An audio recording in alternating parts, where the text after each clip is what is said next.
नमस्कार, स्वागत है आपका न्यूज इंडिया में। मैं हूं आपके साथ उमंग माथुर। आपको बता दें कि देश जहां एक तरफ कोरोना महामारी से जूझ रहा है, हर एक देशवासी लॉकडाउन का पालन कर रहा है। और आपको जानकारी के लिए बता दें कि 4 मई से 17 मई तक तीसरा लॉकडाउन भी शुरू हो चुका है। और लॉकडाउन 3 की शुरुआत में ही प्रवासी मजदूरों का घर वापस जाना अब एक बड़ा राजनीतिक मसला बन गया है।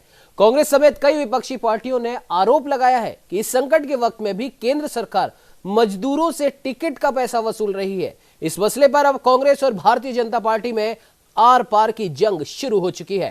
कांग्रेस की ओर से राहुल गांधी, प्रियंका वाड्रा ने सरकार पर हमला बोला, तो वहीं बीजेपी की ओर से केंद्रीय मंत्री प्रकाश जावड़ेकर और उत्तर प्रदेश के मुख्यमंत्री योगी आदित्यनाथ ने पलटवार किया। प्रकाश जावड़ेकर ने विपक्ष पर निशाना साधते हुए कहा कि सिर्फ राजस्थान में कांग्रेस सरकार, केरल में वामपंथी सरकार और महाराष्ट्र में शिवसेना गठबंधन किराए का पैसा नहीं चुका है। यह सब कांग्रेस की राजनीति है। तो वहीं मुख्यमंत्री योगी आदित्यनाथ ने कहा कि विपक्ष को कोरोना के इस संकट काल में मजदूरों पर राजनीति छोड़कर लोगों की मदद करनी चाहिए। और सोनिया गांधी के इस बयान के बाद छत्तीसगढ़, राजस्थान, बिहार और मध्य प्रदेश सरकार ने भी कहा, मजदूरों का ट्रेन के टिकट का खर्च हम उठाएंगे। तो वहीं इन सभी आरोप प्रत्यारोपों पर रेल मंत्रालय की ओर से भी जवाब दिया गया है। केंद्र सरकार की ओर से कहा गया कि किराए का 85% खर्च तो हम उठा रहे हैं, राज्यों को सिर्फ 15% खर्च ही उठाना है। और इन आरोपों के बीच रेल मंत्रालय ने अपनी सफाई में कहा कि भारतीय रेलवे प्रवासी मजदूरों के टिकट के लिए सामान्य चार्ज वसूल रही है, वो भी राज्य सरकार से सिर्फ 15%। तो आपको बता दें कि अब केंद्र सरकार ने भी अपनी तरफ से सफाई पेश कर दी है। रेलवे मंत्रालय ने भी अपनी तरफ से सफाई पेश करी और उन्होंने कहा है कि 2 मई को जो सर्कुलर जारी किया गया था रेल मंत्रालय की तरफ से, उसे शायद विपक्षी पार्टियों ने या जो भी पार्टियां ये आरोप लगा रही हैं कि केंद्र सरकार मजदूरों से पैसा वसूल रही है, उन्होंने उस 2 मई को जारी किए गए सर्कुलर को ठीक से नहीं पढ़ा। रेल मंत्रालय ने साफ करा है कि हम सिर्फ 85% के अलावा जो भी खर्चा है, यानी कि 15%, वो हम मांग रहे हैं, वो भी राज्य सरकारों से। और रेल मंत्रालय ने यह भी कहा कि जो भी रेल इन प्रवासी मजदूरों को एक राज्य से दूसरे राज्य में लेकर जा रही है, वो उस रेल के अंदर उन्हें खाना और पानी भी मुहैया करा रही है।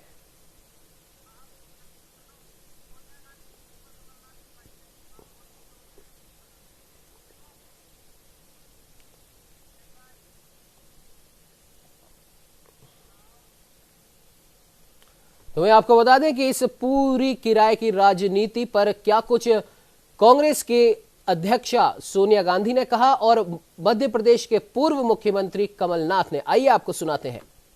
ये विकट हालात देखकर कांग्रेस पार्टी ने निर्णय लिया कि हर प्रदेश में जरूरतमंद श्रमिक भाइयों और बहनों के घर लौटने की रेल यात्रा का खर्च उठाएंगे।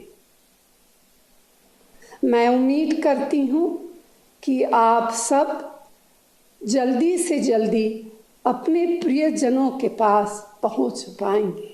मध्य प्रदेश के लाखों मजदूर जो विभिन्न प्रदेशों में कार्य कर रहे थे, पिछले 1.5 महीने से भटक रहे थे मध्य प्रदेश वापस आने, अपने गाँव में, अपने ज़िलों में वापस जाने के लिए।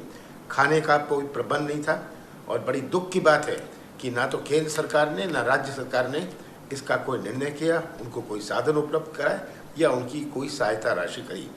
कांग्रेस अध्यक्ष सोनिया गांधी जी ने जो फैसला किया है कि हर कांग्रेस पार्टी इनके पूरा किराया देगी, ट्रेन का किराया होए, बस का किराया होए, कांग्रेस पार्टी भरेगी, ताकि हमारे मजदूर जो अपना गाँव छोड़ के तलाश में गए थे अपने जीवन को मजबूत रखने के लिए, आज उनके लिए कुछ राहत मिले। तो इस पर बात करने के लिए उत्तर प्रदेश से state head doctor Chandrasen Verma हमारे साथ जुड़ चुके हैं। चंद्रसेन जी, एक बात यहां पर समझ में नहीं आ रही है। खैर, हालांकि ये एक अच्छी बात है कि कांग्रेस पार्टी ने देर से ही सही, लेकिन अब मदद करने की बात तो रखी है। लेकिन क्या आपको लगता है कि मदद करने की जो बात कही गई है वो सिर्फ और सिर्फ इस कोरोना के संकट काल में राजनीति करने के लिए कही गई है? क्योंकि अगर वाकई में मदद करना चाहते हैं तो पहली बात, मदद करने वाला कभी इसकी घोषणा नहीं करता, और अगर करता भी है तो कम से कम वो आंकड़ों का तो ध्यान रखेगा। रेल मंत्रालय खुद कह चुका है कि 85% खर्च वो उठाएगा और राज्य सरकारों से वो 15% लेगा, और राज्य सरकारों ने इसके लिए हामी भी भर दी है। तो अगर मान लीजिए किसी एक ट्रेन का टिकट 100 रुपए है, 100 में से 85 रुपए तो रेलवे खुद वहन कर रहा है, 15 रुपए राज्य सरकारों ने दे दिए। अब कांग्रेस इसमें कौन सा पैसा और ऐड करेगी? 100 रुपए के ऊपर कितने रुपए और मजदूरों को दे रही है यहाँ पर? चंद्रसेन जी। उमंग, प्रवासी मजदूरों की घर वापसी का जो मसला है वो एक राजनीतिक मसला बन गया है पूरे देश के लिए। और राजनीति की जो पार्टियां हैं वो हमेशा इस मौके की तलाश में रहती हैं कि अब उनको अपनी राजनीति की रोटियां सेकने का मौका मिलेगा। और इस समय जब कोरोना की महामारी पूरे विश्व में फैली हुई है और पूरी सरकार के साथ, भारत सरकार के साथ सारी राज्य सरकार अपनी पूरी कोशिश कर रही है किस तरीके से कंट्रोल किया जाए, तो उस समय पर इस तरह की जो राजनीति होती है, इस तरह के जो मुद्दे होते हैं वो बहुत पीछे रख देने चाहिए। और सबसे पहले जो आप हमारे जो राज्य और देश में जो लोग हैं, जो नागरिक हैं, उनकी जान बचाना सबसे प्रारंभिक बात है। और ये सही बात है कि दूसरे राज्यों में जो मजदूर हैं उनको वापस लाया जाए, उनके लिए बसें चलाई जाए, ट्रेन चलाई जाए। तो ऐसे समय पे इस तरह की राजनीति की रोटियां सेकना सही बात नहीं है, क्योंकि ये भारतीय जनता पार्टी और कांग्रेस आमने सामने हो गई। आप देखिए कांग्रेस की ओर से राहुल गांधी का ट्वीट, प्रियंका गांधी का ट्वीट किस तरीके से आता है, फिर बीजेपी पलटवार करती है। प्रकाश जावड़ेकर ने कहा कि भाई केरल, राजस्थान और कांग्रेस में सरकार है, केरल में वामपंथी सरकार है, महाराष्ट्र में शिवसेना के साथ आपकी सरकार है, तो वहां तो पैसे नहीं चुका रहे हैं। ये तो सब कांग्रेस की राजनीति है। तो ये इस तरह के जो ये वक्त है वो इस तरह की राजनीति का नहीं है। आज मुख्यमंत्री योगी ने कहा कि विपक्ष को कोरोना की संकट काल से मजदूरों की राजनीति छोड़ देनी चाहिए, सिर्फ मदद के लिए आगे आना चाहिए। उन्होंने ये भी कहा कि पहली बार इतना बड़ा आपदा पैकेज जो है वो घोषित हुआ है, प्रधानमंत्री जी ने किया है। और ये भी तंज कसा उन्होंने कि जो लोग अपने शासनकाल में गरीब महिलाओं को कल्याणकारी योजनाओं का पैसा हड़प जाते थे, वो अब इस समय इस तरह की बात कर रहे हैं, उनकी बौखलाहट साफ तरह से स्पष्ट तरीके से दिखाई दे रही है। उमंग जी बिल्कुल चंद्रसेन जी, और हम यहाँ पर किसी की बुराई करने नहीं बैठे हैं, लेकिन आप आंकड़ों के हिसाब से तो चलिए कम से कम। और राहुल गांधी ने भी जो कहा, प्रियंका वाड्रा ने भी जो कहा, उनके पता नहीं वो कहां से आंकड़े लेकर आते हैं। उन्होंने कहा कि सरकार गरीब मजदूरों की सहायता नहीं कर रही है। अरे पूरे देश भर में सरकार ही तो सहायता कर रही है, और आपके राज्य सरकारें जहां जहां कांग्रेस की भी है वो भी सहायता कर रही है। हर गरीब मजदूर के पास में राशन 2 टाइम का पहुंच रहा है, खाने की चीजें पहुंच रही हैं, जो नॉर्मल जीवन यापन को खरीदने के लिए जो राशि होती है, कहीं पे 500 रुपए, कहीं पे 1000 रुपए, वो भी पहुंच रहे हैं। हालांकि अपवाद हर जगह होता है, लेकिन फिर भी मैक्सिमम जगह ये चीज हो रही है। तो फिर आप ऐसे आंकड़े आखिरकार ला कहां से रहे हैं? खैर, हमारे साथ में नवीन श्रीवास्तव जी जुड़ चुके हैं, प्रवक्ता है बीजेपी से। नवीन जी बहुत बहुत स्वागत है न्यूज इंडिया में। जी धन्यवाद। नवीन जी, सवाल वही है, किराए की राजनीति अब चल रही है, और जहां पर सारी सब कुछ चीजें स्मूथली चल रही थी, अच्छे तरीके से चल रही थी, वहां पर बीच में अब आंकड़ों का खेल शुरू हो गया है। रेल किराए, बस किराए की बात शुरू हो गई है, और कांग्रेस की अध्यक्ष सोनिया गांधी कहती हैं कि प्रवासी जो भी लोग एक राज्य से दूसरे राज्य की ओर मूव कर रहे हैं, उनकी रेल यात्रा का खर्च कांग्रेस उठाएगी। लेकिन कांग्रेस के पास उठाने के लिए खर्च होना भी तो चाहिए। अब वही हम वापस से आंकड़ों की ही अगर बात करें, 85% रेलवे उठा रही है, 15% राज्य सरकारें उठा रही हैं। अब 100 के अलावा और कितना आप उसके अंदर ऐड करना चाहते हैं? देखिए, निश्चित रूप से कांग्रेस तो सिर्फ इसमें राजनीति कर रही है, बहाना खोज रही है जी। उनके पास कुछ बचा नहीं है।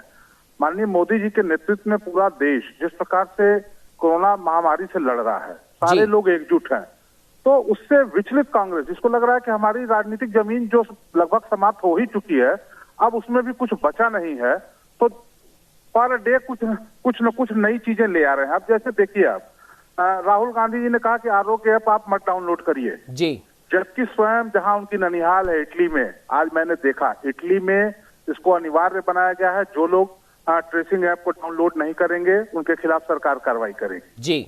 अब रेल भाड़े की जहां तक बात हुई, सोनिया जी ने कह दिया कि साहब रेल भाड़ा हम देंगे, लेकिन आप देखिए जब लॉकडाउन शुरू हुआ तो कांग्रेस अध्यक्षा ने और प्रियंका वाड्रा ने इन्होंने ट्वीट के माध्यम से जानकारी दी कि हमारी सभी प्रदेश इकाइयां जो है वो कम्युनिटी किचन चलाएंगी, लोगों के लिए भोजन की व्यवस्था करेंगी। लेकिन आपको मैं कहता हूं, आपके सारे संवाददाता हैं सारे जिलों में, कहीं भी एक जगह भी कांग्रेस के द्वारा अगर कम्युनिटी किचन चलाया जा रहा हो या खाद्यान्न का वितरण हो रहा है तो बता दें।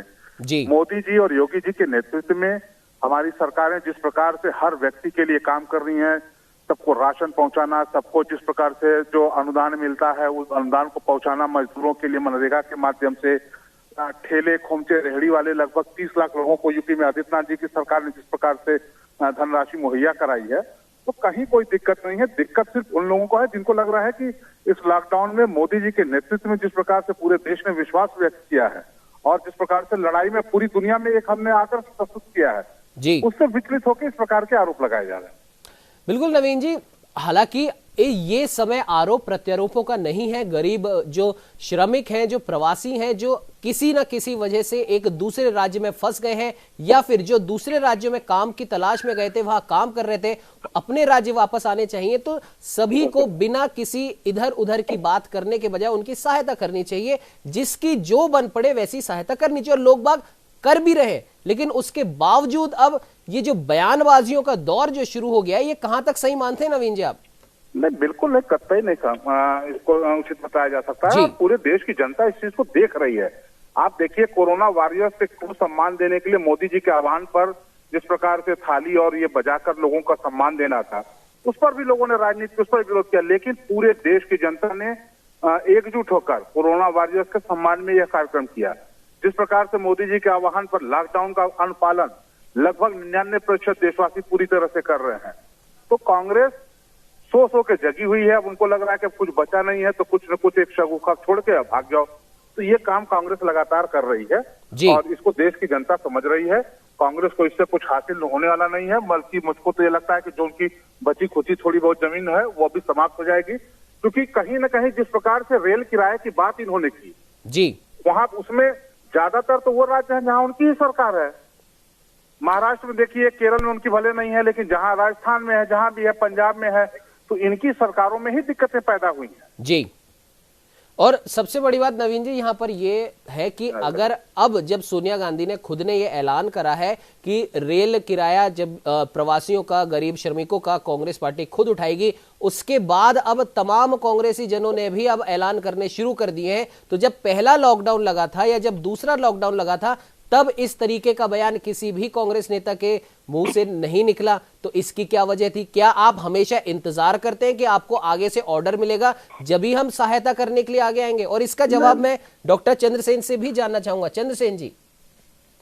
जी उमंग, पहले मैं बता दूं अपने चैनल के दर्शकों को कि मायावती ने भी अभी 2 ट्वीट किए हैं जी। पहले ट्वीट में उन्होंने ये लिखा है कि अति दुर्भाग्यपूर्ण है कि केंद्र व राज्य सरकारें प्रवासी मजदूरों को ट्रेनों और बसों से भेजने के लिए उनसे किराया वसूल कर रही हैं। सभी सरकारें ये स्पष्ट करें कि भेजने के लिए वो किराया ना लें, और बीएसपी ने ये मांग की। दूसरे ट्वीट में उन्होंने लिखा है कि ऐसी स्थिति में बीएसपी का यह भी कहना है कि यदि सरकारें प्रवासी मजदूरों का किराया देने में आनाकानी करती हैं तो फिर बीएसपी अपने समर्थवान लोगों को मदद लेकर के उनको भेजने की व्यवस्था करे। लेकिन चंद्रसेन जी, सवाल, माफ कीजिएगा आपको बीच में रोक रहा हूं, सवाल वही है।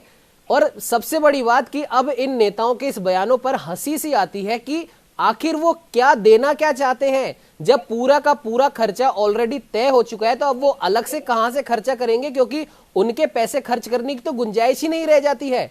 सबसे बड़ी बात, वापस से मैं बार बार इस बात को दोहरा रहा हूं ताकि अगर कोई भी इसको सुन रहा हो तो वो भी इसे नोट करे और इन बयानों के धोखे में ना आए, क्योंकि साफ सी बात है 85% खर्चा रेलवे खुद उठा रही है, 15% का खर्चा राज्य सरकारें उठा रही हैं। तो अब अलग से आप उसमें क्या जोड़ना चाहते हैं? ये समझ के परे है।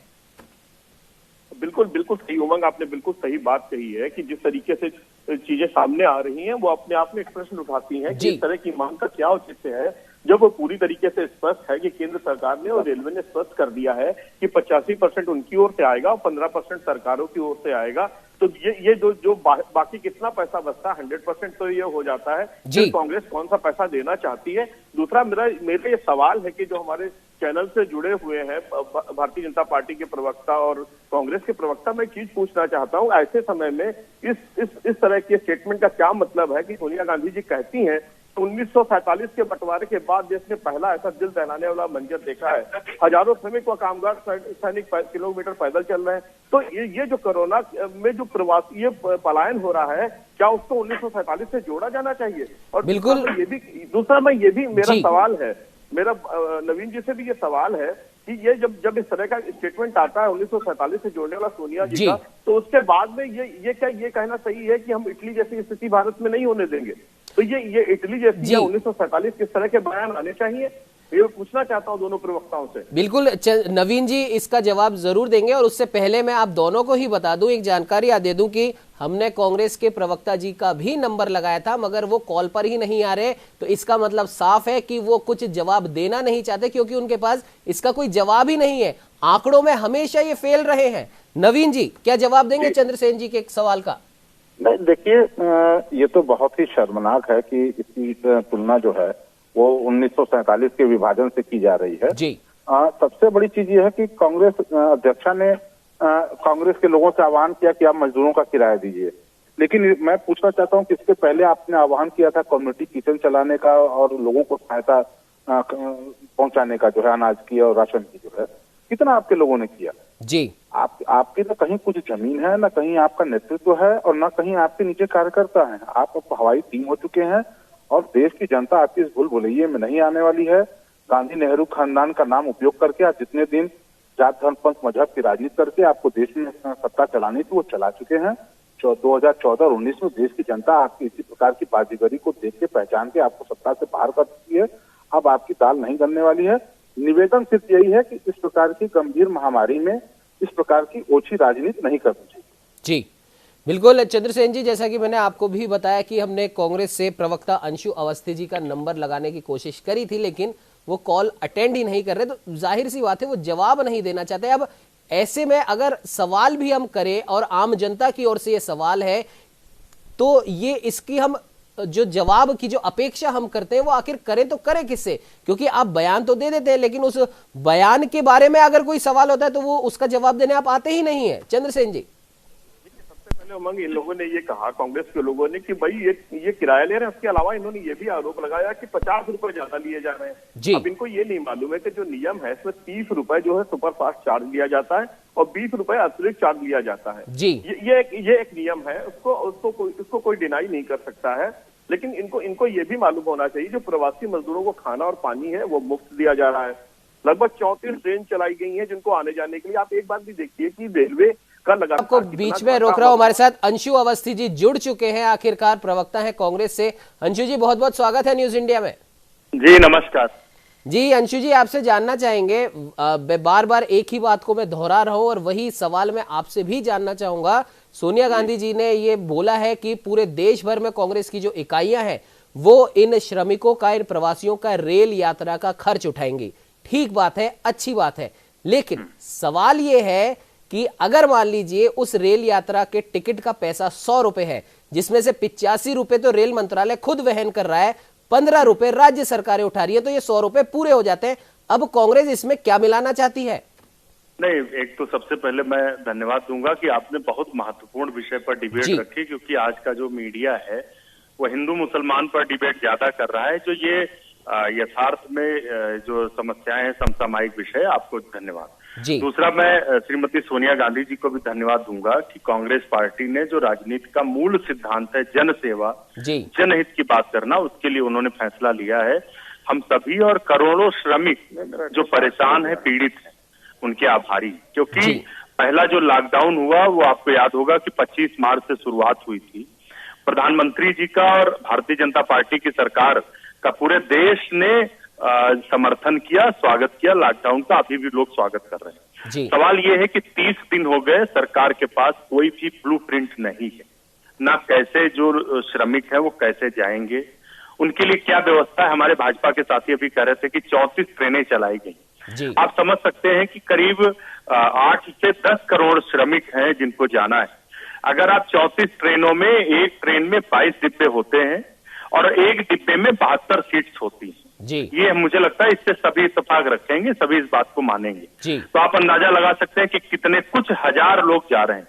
दूसरा, जो 85% और 15% का है, अगर जो ऑर्डर हुआ है उसमें आप देखें 11C, बिंदु नंबर 11C में स्पष्ट है कि जो रेल का किराया है वो राज्य सरकारें वहन करेंगी। अगर आपके पास हो तो आप भी पढ़ सकते हैं राज्य सरकारों, और जब केंद्र ने राज्य सरकारों पर डाला और राज्य सरकारों ने देने से मना किया और श्रमिकों ने टिकट्स लिए, बहुत सारी ये न्यूज चैनल्स पे ही स्टोरी चली जी कि बहुत सारे श्रमिक जाने से रह गए इसलिए कि उनके पास किराया नहीं।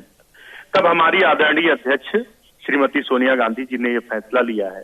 और मैं तो ये कहता हूं कि भारतीय जनता पार्टी की सरकार, हालांकि सरकार का देश में काम राज्य का कल्याण है, लोगों के कल्याण के लिए काम करना है।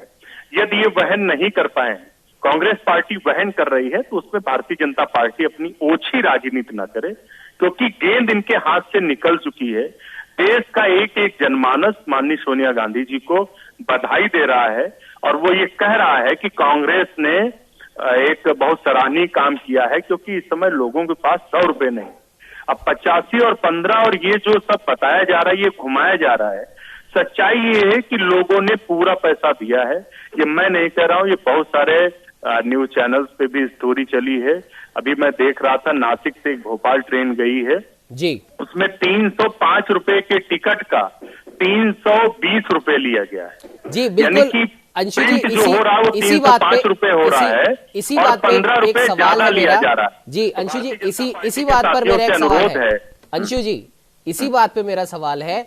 हम असल में हम ये जो चर्चा है, आपने भी धन्यवाद दिया है और एक सार्थक एक मैसेज जनता तक पहुंचे, इसीलिए ये चर्चा रखी गई है। और इसीलिए इसी बात पे आपका सवाल है। आपने नासिक से भोपाल की आपने बात करी। नासिक महाराष्ट्र में आता है, भोपाल मध्य प्रदेश में आता है। आदरणीय कमलनाथ जी का भी बयान है कि रेल यात्रा का खर्च माननीय सोनिया गांधी जी के आह्वान पर हम लोग उठाएंगे। ये मैं 2 तारीख की बात बता रहा हूँ जी जी, ये मैं 2 तारीख की बात बता रहा हूँ। माननीय सोनिया गांधी जी ने 3 तारीख को निर्णय लिया है और उसके बाद से अमल शुरू हो गया। हमारे कर्नाटक के नेता डीके शिव कुमार जी ने 1 करोड़ 25 लाख का चेक राज्य सरकार को दे दिया है कि किसी भी यात्री से पैसा नहीं लिया जाएगा। हम तो भाजपा के साथियों से कहते हैं। अंशु जी, आपके राज्य में सरकार सवाल ये उठता है, अंशु जी सवाल ये उठता है और सब जगह ये बोला जा रहा है गरीब श्रमिक है, प्रवासी है। ठीक है, मान लेते हैं कि 10 से 20% लोग गरीब होंगे, बिल्कुल मानते हैं। लेकिन इतने सारे लोग अगर गरीब हैं तो कल का जो आलम जो देखा गया, हर शराब की दुकान पे गरीब से गरीब तबका भी 100, 1500, 2000, 2500 के नोट लेके लाइनों में लगा था। और ये हर राज्य की हालत थी जहां जहां पर भी छूट दी गई। इसमें कोई कांग्रेस, बीजेपी, वामपंथी या कोई और पार्टी की बात नहीं है। दूसरी बात, ट्रेनों की जहां तक बात है, वापस से मेरा वही सवाल है, क्या सोनिया गांधी जी अगर नहीं बोलती तो राज्य सरकारें, जिनमें कई राज्यों में बीजेपी भी है, कांग्रेस भी है, वामपंथी भी है, शिवसेना भी है, क्या अपने स्वयं विवेक से यह फैसला नहीं ले सकती थी? हमेशा किसी ऑर्डर की जरूरत पड़ती है। मैं एक अनुरोध करता हूं आप जी। रेल मंत्रालय केंद्र सरकार के अंतर्गत आता है जी, बराबर फायदे में रहता है रेल मंत्रालय। सवाल ये है अंशु जी, इस बात को मैं क्योट करना चाहता हूं। अभी आपने ही कहा है कि रेल मंत्रालय फायदे में रहता है, ठीक है, आगे बोलिए।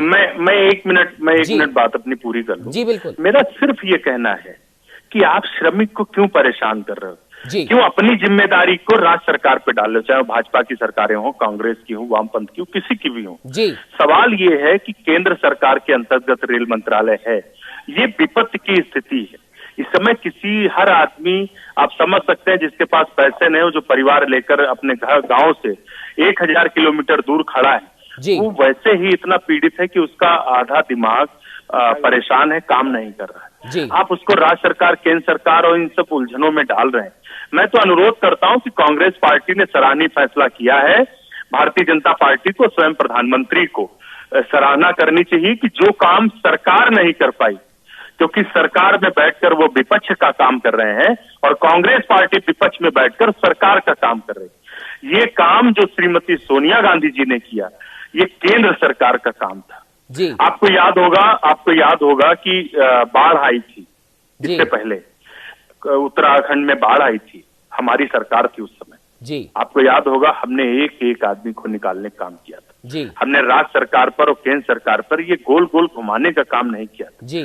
आप 151 करोड़ रुपया रेलवे से जबरदस्ती आप पीएम केयर फंड में ले लेते हैं। आखिर पीएम केयर फंड जो बना है, मैं तो आपसे अनुरोध करता हूं, पीएम केयर फंड इसीलिए बना है कि जो कोरोना महामारी की लड़ाई है, उसकी आपत्ति की ये विपत्ति की स्थिति है, उसको लड़ा जाए। कोई भी उसके सामने, चाहे किराया हो लोगों के आने की व्यवस्था हो, लोगों के टेस्टिंग की व्यवस्था हो, या लोगों के खाने पीने रहने और भोजन की व्यवस्था। लेकिन अंशु तो जी, आखिर पीएम केयर फंड की क्या आवश्यकता बाद में उसका यूटिलाइजेशन क्या होगा? किसी भी प्रवासी से या किसी भी ऐसे गरीब आदमी से जो अपने गृह राज्य वापस जाना चाहता है, अगर रेल मंत्रालय ये कह रहा है कि राज्य सरकारों को बाकी का 15% खर्चा वहन करना है और उसके बाद भी अगर उससे पैसे लिए जाते हैं तो ये कहीं ना कहीं राज्य सरकारों की गलती है। इसमें केंद्र सरकार कहाँ आ गई? क्योंकि रेलवे केंद्र के अधीन आता है और हम केंद्र की बात नहीं करते, रेलवे खुद 85% खर्चा वहन कर रहा है और ये खुद रेल मंत्रालय की तरफ से सफाई भी आई है कि 2 मई का जो सर्कुलर है उसमें लिखा है साफ साफ। और अगर राज्य सरकारें ये पैसा नहीं दे पाई तो ये गलती तो राज्य सरकारों की है, इसमें केंद्र कहां से बीच में आ गया? मैं तो ये कहता हूं कि अधिकांश राज्यों में भारतीय जनता पार्टी की सरकार है, तो क्या प्रधानमंत्री ये मानते हैं कि जो राज्य की सरकारें हैं वो उनके बस में नहीं है? यानी भाजपा का दोहरा चरित्र है, केंद्र में वो कुछ और बात करती है, राज्य में कुछ और बात करती। हम तो ये कह रहे हैं कि आप गरीब श्रमिक जो बेचारा 2 जून की रोटी इस समय के लिए पर संघर्ष कर रहा है पिछले 40 दिनों से, आप उसको क्यों गोल गोल घुमा रहे हो राज्य और केंद्र में? कांग्रेस पार्टी ने जब निर्णय लिया, सवाल यही कांग्रेस पार्टी ने निर्णय लिया तो एक लाइन में कह दिया इस ना बात को गोल गोल क्यों घुमाया जा रहा है। खैर अंशु जी, आप हमारे साथ बने रहिए, डॉक्टर चंद्रशेखर वर्मा भी हमारे साथ बने। सर, अभी इस समय वक्त हो गया छोटे से ब्रेक का, ब्रेक के बाद इस चर्चा को यूं ही जारी रखेंगे।